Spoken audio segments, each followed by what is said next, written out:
الحمد لله رب العالمين وأشهد أن لا إله إلا الله وحده لا شريك له ولي الصالحين وأشهد أن سيدنا ونبينا محمدا عبد الله ورسوله الصادق الأمين اللهم صل وسلم وبارك على سيدنا محمد اللهم صل وسلم وبارك على سيدنا محمد وعلى آله وصحبه ومن تبعهم بإحسان إلى يوم الدين.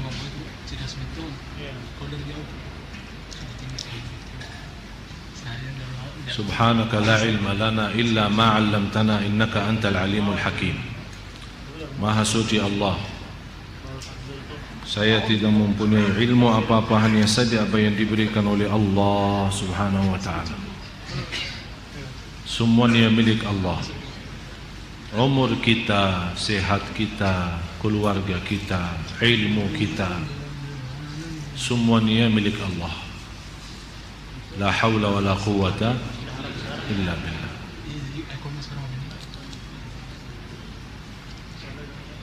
Jangan sekali-kali ada di antara kita yang merasa diri lebih baik daripada yang lain. Jangan sekali-kali di antara kita yang merasa diri lebih berilmu daripada yang lain. Jangan sekali-kali kita merasa diri di sisi Allah lebih baik daripada yang lain. Bisa seorang tukang sampah di jalan, sabuk jalan, tidak ada yang pernah diperhatikan, tidak dinilai sama manusia. Banyak lewatin melihat seorang tua sudah capek mensabuk jalan, atau seorang wanita, kita hanya lewatin saja. Kira-kira pernah di antara kita yang begitu melihat seorang yang nampaknya miskin dan susah, dia dari subuh sudah mulai bekerja membersihkan jalan kita supaya kita berjalan dengan nyaman sesuai kemampuannya. Apakah kita pernah berhenti membagikan sarapan pagi sambil membagikan kesenyuman supaya Allah Subhanahu wa ta'ala menilai kita orang yang berharga? Kalau Bapak Ibu ingin dihargai Allah, hargailah orang yang tidak dihargai oleh manusia. Hargailah orang yang tidak pernah diperhatiin oleh manusia. Jangan menghargai orang yang sudah dihargai oleh semua manusia. Maksud saya bukan kita kelewatan sama orang yang dihargai manusia, tidak. Tapi kenapa kita sudah membiasakan diri menghormati seorang pejabat, menghormati seorang ketua, menghormati seorang kepala, tapi ada seorang yang tidak pernah diperhatiin. Di antara mereka saya yakin semacam tukang sapu itu di jalan. Apakah kita sekali aja saya minta, pas anda lewatin jalan, lihat seorang, berhenti, stop. Assalamualaikum, gimana pagi hari ini? Bagikan kesenyuman. Lihat aja muka ini aja, kasihan. Ketemu satu orang, gimana Pak pagi hari ini? Biasa saja. Biasa-biasa.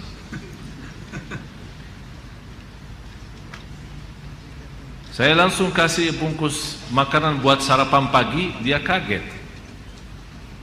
Dia bilang saya lebih 18 tahun bersihin jalan di Jakarta, tidak pernah ada orang berhenti untuk salaman sama saya. Apalagi mau kasih makanan. Subhanallah. Lebih dari 85% orang Islam di Jakarta.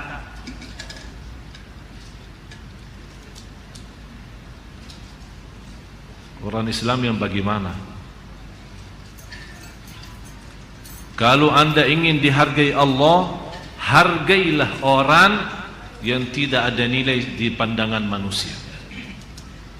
Kalau kita menghargai seorang pejabat, pasti ada saja dalam hati kita, besok-besok bisa berguna lah, bisa minta tolong dia lah. Tapi kalau tukang sabu mau minta tolong apa? Tapi bisa orang ini seperti mereka ini, kalau dia angkat tangan memohon dan doa kepada Allah, barangkali bisa lebih terkabul doanya daripada kita. Sudah faham tujuan saya Bapak Ibu? Mulai hari ini tolong 2013 semuanya jadi lebih baik. Jangan anda berfikir perbuatan kebaikan hanya untuk anak yatim dan duafa miskin. Kita di Madinah, kami punya masjid. Sebagian besar jamaah sudah lihat masjid kami yang ada di kota Madinah. Tidak jauh dari Masjid Nabawi, kira-kira 2 kilo lebih. Tapi kalau dari Masjid Nabawi, biasanya kita jemput jamaah dari hotel dekat Masjid Nabawi, mau ke rumah kita paling 5 menit. Kita di masjid kami di kota Madinah setiap tahun mengadakan buka puasa, dan termasuk salah satu masjid di kota Madinah selain Masjid Nabawi yang buka puasa di masjid itu untuk setiap acara puasa. Hari Arafah, Isnin Kamis, bertanahan bulan 13, 14, 15, Ayyamul Bir, kemudian bulan Muharram, 10 hari Dhul Hijjah, di luar itu bulan Ramadan. Sampai masjid kami alhamdulillah dikenal sama semua orang miskin yang ada di kota Madinah. 80% yang datang makan dan buka puasa di masjid kami tukang sapu, tukang bersih di jalan. Habis salat maghrib, habis buka puasa dan habis salat maghrib, mereka pulang masing-masing bawa bungkus nasi pulang. Subhanallah, itulah perjuangan ayah saya. Dan sejak kita kecil di masjid itu hampir lebih dari 30 tahun. Dan ayah saya sejak kita kecil tidak pernah ada istilah panitia dari luar. Panitia anaknya. Lumayan, anaknya 12. Jadi masing-masing ada tugas.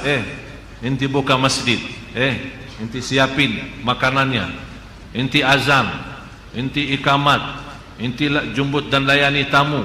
Semua masing-masing punya tugas. Sejak kecil kita seperti itu. Alhamdulillah, dalam perjuangan orang tua kami bisa terwujud. Walaupun orang tua kami belum hafal Quran waktu itu, alhamdulillah terwujud antara anaknya yang 12 itu 10 menghafal Al-Quran.